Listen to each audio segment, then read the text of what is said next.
Welcome back, and we're continuing the news. Jamaica is bracing for what officials describe as a multi-challenging year as the Drought Management Committee steps up national preparedness. At a meeting on Tuesday, Permanent Secretary in the Ministry of Water, Environment and Climate Change, Wayne Robertson, warned that increasing climate variability requires a stronger coordination to protect lives and livelihoods. Meteorological experts say the island could face periods of heavy rainfall and severe dryness, raising the risk of flash flooding, drought, bushfires and heat stress, all within the same season. The National Water Commission reports that 27 systems are already affected, impacting more than 24,000 customers, particularly in St. Catherine, Clarendon, and the Northeast.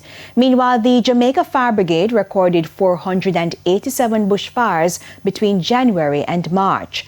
The authorities are urging the public to avoid illegal burning practices as the country prepares for months of unpredictable weather.